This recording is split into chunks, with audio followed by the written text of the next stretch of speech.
तो दोस्तों आज मैं एक्सप्लेन करने वाला हूँ 2018 में रिलीज हुई एक ब्रिटिश हॉरर मूवी को जिसका नाम है द कॉन्वेंट। इस मूवी के अंदर ढेर सारे जंप स्केयर्स हैं, डेविल है, रिचुअल है और भी बहुत सारी चीजें हैं। और ये जो मूवी है ना, ये पूरी की पूरी 17th सेंचुरी की है। और अगर आप इस मूवी को देखना चाहते हैं तो उसका लिंक आपको नीचे डिस्क्रिप्शन में मिल जाएगा। तो चलिए अब बिना किसी देरी के चलते हैं सीधा वीडियो की तरफ। मूवी की शुरुआत में हमें परसेफनी नाम की एक लड़की को दिखाया जाता है जिसको जेल में बंद करके रखा गया था। वो बहुत ही खराब कंडीशन में थी जिससे ये प्रूव हो जाता है कि वो काफी समय से जेल में टॉर्चर हो रही थी। अब अगले सीन में उसको जज के सामने लाया जाता है जहां पर आज उसको सजा मिलने वाली थी। असल में परसेफनी के ऊपर नेक्रोमेंसी करने का इल्जाम था, जिसका मतलब ये था कि वो सबसे छुपकर इविल स्पिरिट से कम्युनिकेट करने की कोशिश कर रही थी जिससे कि वो किसी फ्यूचर इवेंट के बारे में जान पाए। लेकिन क्या ये पूरा सच है, इसके बारे में हमको थोड़ी देर में पता चलेगा। खैर अब उसको कोर्ट में लाया जाता है जहां पर सरप्राइजिंगली जज परसेफनी की बात नहीं सुनता क्योंकि वो कुछ अपने डिफेंस में बोलती ही नहीं है और बहुत ही जल्द उसको डेथ सेंटेंस सुना दिया जाता है, जिसका सिंपल सा मतलब ये था कि उसको सबके सामने जिंदा जला दिया जाएगा। परसेफनी ये सुनकर इतना शॉक्ड हो जाती है कि वो कुछ बोलने की कंडीशन में नहीं रहती। अब उसे खुद यकीन हो चुका था कि उसकी मौत नजदीक आ गई है, लेकिन तभी कोर्ट में मदर रेवरेंड एंटर करती है जो कि जज के सामने आकर परसेफनी को अपने साथ ले जाने के लिए कन्विंस करने लगती है। रेवरेंड का ये कहना था कि उसका काम ही है पापी लोगों को जीसस क्राइस्ट के रास्ते पर ले जाना, इसलिए वो परसेफनी को अपने साथ ले जाना चाहती है अपने कॉन्वेंट में। असल में रेवरेंड कॉन्वेंट चर्च की हेड थी जहां पर कई सारी सिस्टर्स एक साथ मिलकर रहा करती थी और सेलिबेसी को प्रैक्टिस किया करती थी।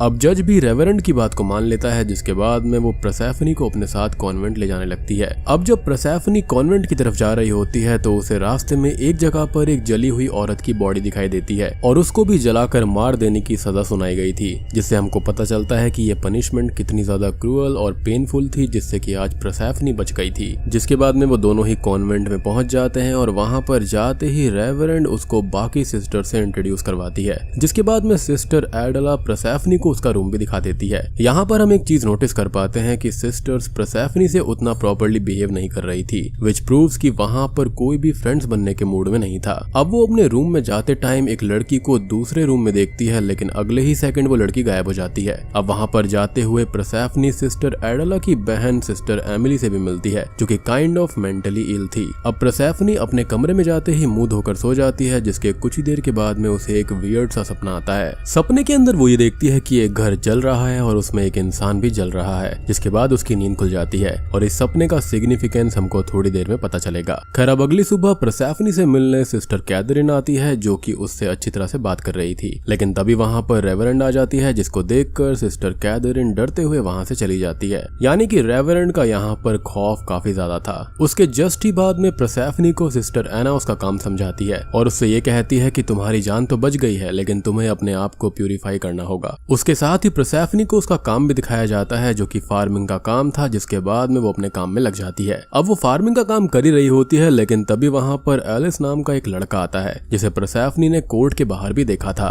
एलिस परसेफनी से सिस्टर कैथरीन के बारे में बार बार पूछता है, लेकिन वो उसके एक भी सवाल का जवाब नहीं देती क्योंकि वहां पर बाहर वालों से बात करना भी मना था। लेकिन तभी वहां पर सिस्टर एना आ जाती है, जिसको ये लगता है कि एलिस और परसेफनी दोनों बात कर रहे थे, इसलिए वो गुस्सा होकर उसको वहां से ले जाती है और एलिस को वहां वापस कभी ना आने के लिए बोल देती है। बेसिकली ये एक क्लियर वार्निंग थी। अब सिस्टर एना उसको रेवरेंड के पास में ले जाती है और ये बात वो रेवरेंड को बता देती है, जिससे कि रेवरेंड उस पर बहुत ही ज्यादा गुस्सा हो जाती है और वो उसको एक चांटा मार देती है। अब कॉन्वेंट के जो रूल्स थे वो बहुत ही ज्यादा स्ट्रिक्ट थे, जिन्हें सबको फॉलो करना था और इसलिए रूल्स को तोड़ने पर सबको रेवरेंड पनिशमेंट भी दिया करती थी। इसलिए वो परसेफनी को एक कमरे में बंद कर देती है जहां पर वो उसके ऊपर ठंडा पानी भी डाल देती है और पूरी रात वो वहीं पर उसी कमरे में रहने वाली थी और यही उसकी पनिशमेंट थी। पूरी रात बेचारी परसेफनी ठंड से उसी कमरे में कांप रही होती है, लेकिन उसके लिए वहां पर सिर्फ ठंड ही एक खतरा नहीं था, उसको उसी कमरे में किसी इविल स्पिरिट की प्रेजेंस भी महसूस होती है जो कि उसको टच भी करती है। लेकिन अगले ही सेकंड वो गायब हो जाती है और पूरी रात परसेफनी को उसी कमरे में अकेले बितानी पड़ती है। फिर हम एलिस के सामने एक ओल्ड नन को देखते हैं जो कि एलिस से ये कहती है कि यहाँ पर बहुत जल्दी एक इन्फेक्शन फैलने वाला है और उससे बचने के लिए तुम्हें इस जगह से दूरी रहना चाहिए, जिसकी बात पर एलिस इतना ध्यान नहीं देता।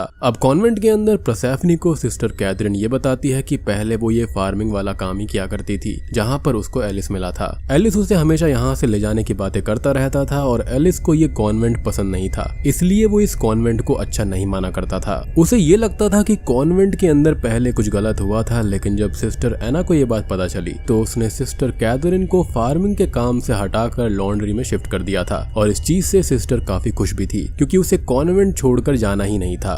जब परसेफनी ये बात सुनती है तो उसे भी एलिस की बात थोड़ी थोड़ी सही लगने लगती है, क्योंकि कॉन्वेंट सच में काफी मिस्टीरियस और क्रीपी जगह थी। उसके बाद में सिस्टर एडला परसेफनी को हॉस्पिटल में लेकर जाती है, जहाँ पर काफी सारी सिस्टर्स के ट्रीटमेंट चल रहे थे। सारी सिस्टर्स के मुंह से खून निकल रहा था और ऐसा लग रहा था कि अचानक से ही कॉन्वेंट में कोई डिजीज फैल रही है। तभी वहाँ पर एक सिस्टर जिसकी आंख के ऊपर पट्टी बंधी हुई थी, वो परसेफनी की तरफ देखते हुए चिल्लाने लगती है, जबकि उसकी आंखों पर पट्टी बंधी हुई थी। यानी कि पट्टी बंधे होने के बावजूद भी उसको परसेफनी की प्रेजेंस महसूस हो गई थी। वो चिल्लाते हुए ब्लीड करने लगती है, जिसके कुछ ही मिनट के बाद में उसकी डेथ हो जाती है। अब इस चीज को रोकने का किसी को कोई भी सोल्यूशन नहीं मिल रहा था और इसलिए ही वहाँ की एक सिस्टर बर्नार्डाइन इसके लिए प्रेयर करने लगती है, लेकिन उसका कुछ भी फायदा नहीं होता और एक के बाद एक सिस्टर्स इस मिस्टीरियस डिजीज के चलते मरने लगती हैं। इस डिजीज को लेकर सारी सिस्टर्स के अंदर डर फैल जाता है और सिस्टर बर्नार्डाइन इसके लिए डे नाइट कंटिन्यूसली प्रेयर करने लगती है। जिसके बाद में एक रात को परसेफनी से बात करने के लिए सिस्टर कैथरीन वहाँ पर आती है और वो उसको ये बताती है कि वो यहाँ पर अपनी मर्जी से आई है, क्योंकि उसके घर में कोई उतना रिलीजियस था ही नहीं और प्रेयर भी नहीं किया करता था।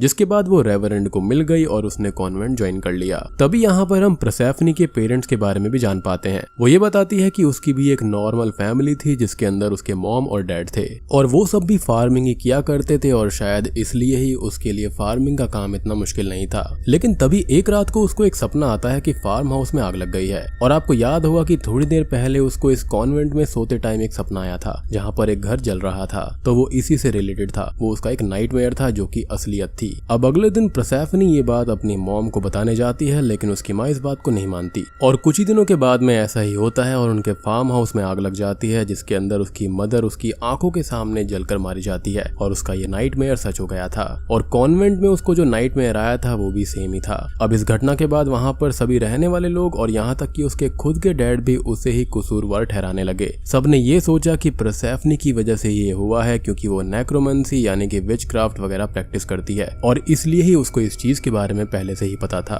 जिसके बाद उस दिन कोर्ट में उसी के लिए उसको सजा सुनाई जा रही थी और उसको जेल में भी इसलिए ही रखा गया था। सब यही मान रहे थे कि वो एक विच है। परसेफनी यहाँ पर ये बात भी बोलती है कि उसे फ्यूचर में होने वाली चीजें एज अ ड्रीम दिखाई देती हैं। कुछ ही देर के बाद में जब सिस्टर कैथरीन अपने कमरे में चली जाती है, तब परसेफनी अपने कमरे में कैंडल लाइट करने लगती है और तब तक बाहर से सिस्टर एना उसके रूम को लॉक कर देती है। उस वक्त एज अ व्यूअर हम ये देख पाते हैं कि परसेफनी के जस्ट पीछे दीवार पर एक क्रीपी इविल स्पिरिट उल्टी तरह से ऊपर चढ़ रही थी, जो कि दिखने में सच में डरावनी थी और कुछ ही देर के बाद में परसेफनी भी उसको देख लेती है। जिसके बाद में वो चिल्लाते हुए अपने कमरे के दरवाजे को खोलने की कोशिश करने लगती है और तब तक भागते हुए सिस्टर एना आकर उस कमरे को खोल देती है। जिसके बाद परसेफनी तेजी से उस कमरे से बाहर निकल जाती है। अब उसकी आवाज सुनने के बाद में सिस्टर एना उसके कमरे में जाती है, तब तक उसे वहाँ पर कुछ भी नहीं दिखता। अब वहाँ पर वैसी कोई स्पिरिट नहीं थी, इसलिए सिस्टर एना परसेफनी को पनिशमेंट के तौर पर फिर से सेलर में बंद कर देती है। किसी तरह से वो पूरी रात उस सेलर के अंदर बैठी रहती है। जिसके बाद नेक्स्ट डे जब वो फार्मिंग कर रही होती है तो उसे फिर से एलिस मिलता है। एलिस और परसेफनी के बीच अब बातें होने लगती है, जहाँ पर एलिस ये बताता है कि कॉन्वेंट में कुछ गलत है और वहाँ पर कोई डिजीज फैलने वाली है। वो बताता है कि बहुत समय पहले कॉन्वेंट में कुछ बुरा हुआ था, यानी कि जब वो पैदा भी नहीं हुआ था, लेकिन उसे एग्जैक्टली नहीं पता कि वहाँ पर हुआ क्या था और वो है क्या। और ये सुनकर परसेफनी को भी काफी हद तक एलिस की बात सही लगती है। जिसके बाद में वो ये कहता है कि वो इसके बारे में और पता करेगा और जाते हुए वो सिस्टर कैथरीन के लिए एक लेटर देकर चला जाता है, क्योंकि वो उससे प्यार किया करता था।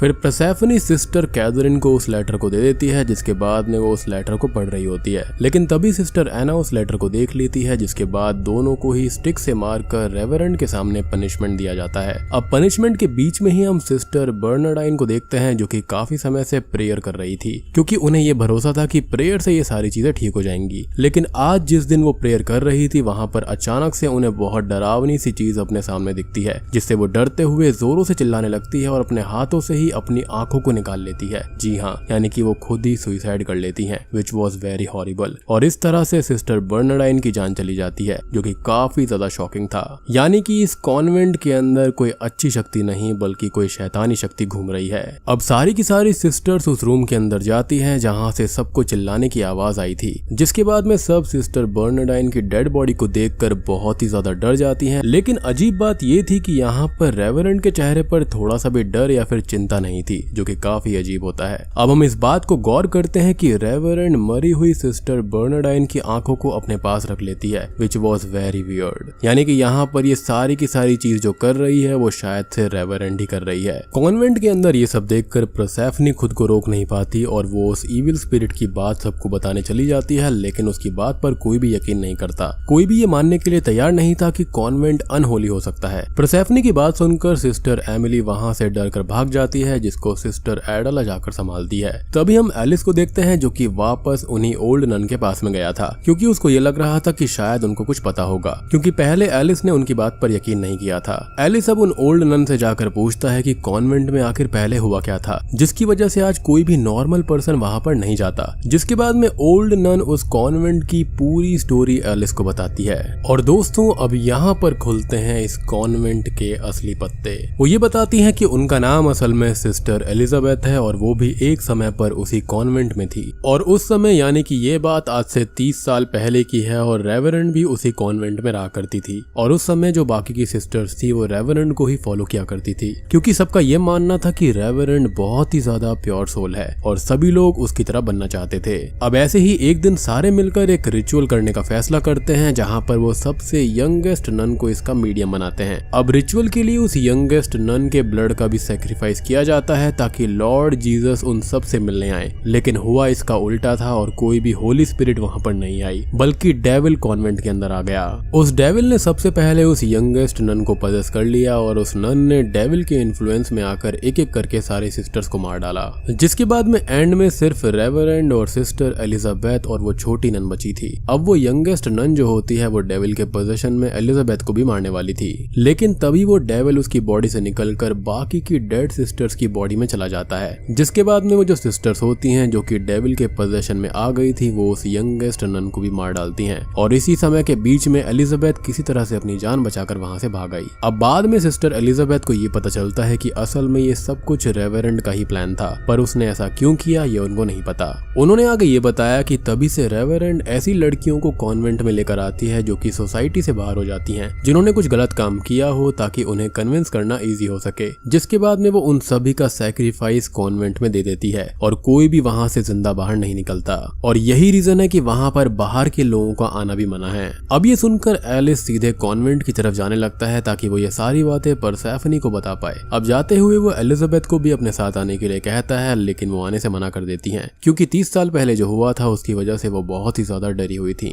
दूसरी तरफ कॉन्वेंट में चीजें काफी ज्यादा आउट ऑफ कंट्रोल हो जाती हैं, जहां पर सिस्टर एमिली को वही स्पिरिट दिखाई देती है, यानी कि डेविल, जो कि उसे अपने इन्फ्लुएंस में मार डालता है। और जब दूसरी सिस्टर्स को इसके बारे में पता चलता है तो सिस्टर एडला परसेफनी को इसका जिम्मेदार बताती है। फिर सिस्टर कैथरीन की हालत अचानक से खराब होने लगती है, जहां पर उसको बहुत ही ज्यादा तेज बुखार हो गया था। परसेफनी सिस्टर कैथरीन को लेकर कॉन्वेंट से भाग जाने का सोचती है, लेकिन उसकी ये बात जब सिस्टर एडला को पता चलती है तो वो इससे डिसएग्री करके ये बात रेवरेंड को बताने चली जाती है, क्योंकि उसके लिए वो अभी भी बहुत ही ज्यादा अच्छी थी। जब एडला ये बात बताने रेवरेंड के पास में जाती है तो वो कमरे के बाहर से रेवरेंड को सिस्टर बर्नार्डाइन की आई बॉल्स जलाते हुए देख पाती है, जिसके बाद में उसको भी यकीन हो जाता है कि वो एक गलत औरत है और उसका डेविल से कुछ लेना देना है। अब दोनों मिलकर सिस्टर एना को बेहोश कर देती हैं और कॉन्वेंट की कीज ले लेती हैं, ताकि एडला, कैथरीन और परसेफनी कॉन्वेंट से भाग पाएं। तीनों मिलकर अब कॉन्वेंट से बाहर जाने वाली होती हैं कि तभी सिस्टर कैथरीन का चेहरा फीका पड़ने लगता है, क्योंकि जैसे ही दरवाजा खुलता है उसकी हालत बिगड़ जाती है और अचानक से वो बहुत अजीब बिहेव करने लगती है और एक चाकू लेकर अपना ही गला काट लेती है,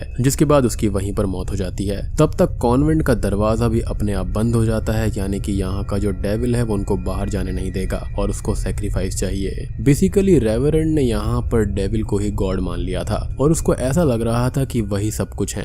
खैर कॉन्वेंट के चारों तरफ काले बादल आ जाते हैं, जिससे ऐसा लग रहा था कि जल्द ही कॉन्वेंट में बहुत बुरा होने वाला है, जो कि बिल्कुल सच होता है। रेवरेंड सबको प्रेयर करने के लिए बुलाती है, लेकिन उसी वक्त हम ये देखते हैं कि डेड सिस्टर्स की बॉडी अपने आप मूव करने लगी है और उनमें अपने आप ही इविल लाइफ आ रही है। और मुझे तो ऐसा लगता है कि यहाँ पर रेवरेंड ने उन सभी सिस्टर्स को डेविल की प्रेयर करने को कहा होगा, जिसके बारे में इन लोगों को आइडिया होगा ही नहीं। और यही रीजन है कि सिस्टर बर्नार्डाइन की जो प्रेयर्स थी वो काम नहीं आ रही थी, क्योंकि वो डेविल की प्रेयर्स थी। इस कॉन्वेंट के अंदर जो डिजीज चल रही थी असल में वो कोई बीमारी नहीं बल्कि डेविल डेविल के द्वारा सभी सिस्टर्स पजेस हो रही थी, उनका सैक्रिफाइस दिया जा रहा था। तभी एक सिस्टर की डेड बॉडी उठकर सिस्टर एना पर हमला कर देती है, जिससे वो बहुत ही बुरी तरह से मारी जाती है। ऐसे ही सिस्टर एडला पर भी एक दूसरी सिस्टर की डेड बॉडी अटैक करती है, जो कि उसको सीड्यूस करते हुए उसका गला काट देती है। जिसके बाद उसी सिस्टर की डेड बॉडी परसेफनी पर भी अटैक करती है, लेकिन उसे वहां से एक दूसरी सिस्टर बचा लेती है। अब उस सिस्टर को ये पता था कि इस कॉन्वेंट से बाहर कैसे निकला जा सकता है, क्योंकि यहाँ के मेन रास्ते से निकलना इम्पॉसिबल था। परसेफनी को ये पता चलता है कि प्रेयर रूम के अंदर एक जगह है जहाँ से इस कॉन्वेंट से बाहर निकला जा सकता है, इसलिए वो प्रेयर रूम की तरफ जाने लगती है। अब इसी बीच हम सिस्टर एमिली की डेड बॉडी को भी देख पाते हैं, जिसे रेवरेंड मार डालती है। तब तक कॉन्वेंट के अंदर एलिस भी आ जाता है, जिसे कॉन्वेंट के बाहर एक डेड सिस्टर मिलती है जो कि ईविल के द्वारा पजेस हो रखी थी, और उसे मजबूरी में उसको मारकर कॉन्वेंट के अंदर आना पड़ता है। बेसिकली ये सारी सिस्टर ज़ॉम्बीज बन गई थी। खैर परसेफनी के ऊपर अब एक डेड सिस्टर अटैक करने वाली होती है, जिसको एलिस आकर मार डालता है। लेकिन जब उसको पता चलता है कि सिस्टर कैथरीन अब नहीं रही, तो उसके बाद वो काफी दुखी हो जाता है और परसेफनी के साथ कॉन्वेंट से बाहर जाने लगता है। दूसरी तरफ एलिजाबेथ भी कॉन्वेंट के अंदर आ गई थी, जहाँ पर वो रेवरेंड को कहती है कि तुम्हारा तरीका बहुत गलत था और किसी को मारकर तुम उसे गॉड तक नहीं पहुंचा सकती हो। असल में रेवरेंड का यहाँ पर यह मानना था कि अपने आप को सैक्रिफाइस करके ही एक बुरा आदमी गॉड तक जा सकता है, यानी कि उसकी सोच ही पूरी तरह से करप्ट थी और शायद से डेविल ने उसकी ये सोच करप्ट कर दी होगी। लेकिन रेवरेंड एलिजाबेथ की बात नहीं मानती और वो उसे हिट करके बेहोश कर देती है।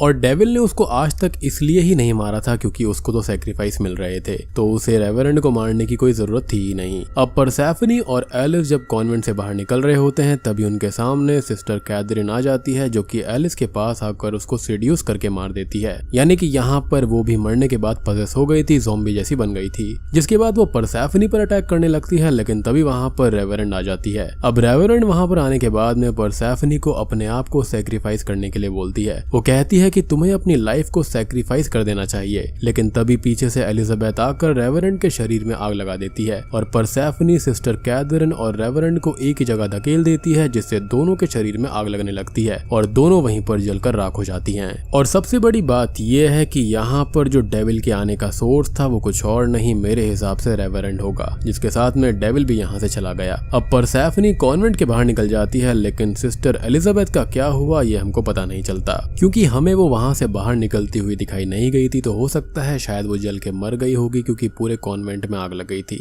या फिर हो सकता है वो एक सीक्रेट रास्ते से बाहर निकल गई हो। अब ये जो ईविल था वो स्कैटर होकर हर जगह फैला हुआ था, तो बाहर निकलकर परसेफनी एक और डेड सिस्टर को मार देती है क्योंकि वो उसको पजेस करने की कोशिश कर रहा था। और हमने पजेस हुई सिस्टर कैथरीन के मुंह से ये भी सुना था कि वो यहाँ पर परसेफनी को पजेस करना चाहती है, और मेरे ख्याल से उसका असली मकसद उसको पजेस करने का था, क्योंकि सबसे ज्यादा प्योर सोल वही थी। अब उस डेड सिस्टर को मारने के बाद में परसेफनी वहां से बाहर निकल जाती है और कॉन्वेंट को पूरा जलता हुआ दिखाया जाता है, और बूम, इसी के साथ में ये मूवी यहीं पर खत्म हो जाती है। तो दोस्तों ये थी द कॉन्वेंट मूवी की कहानी। उम्मीद करता हूँ कि आपको ये पसंद आई होगी। और दोस्तों अगर आप इस मूवी को देखना चाहते हैं तो आप मुझे इंस्टाग्राम पर फॉलो कर लेना, उसका लिंक आपको नीचे डिस्क्रिप्शन में मिल जाएगा। बेसिकली यहाँ पर जो रेवरेंड थी ना, उसकी सोच ही गलत थी। उसे ऐसा लगता था कि सैक्रिफाइस ही एक जरिया है गॉड तक पहुंचने का, लेकिन उसने ये नहीं सोचा कि इसके चलते वो सभी की भेंट डेविल को चढ़ा रही थी। और यहाँ पर जो सबसे ज्यादा प्योर सोल थी वो कोई और नहीं बल्कि परसेफनी थी,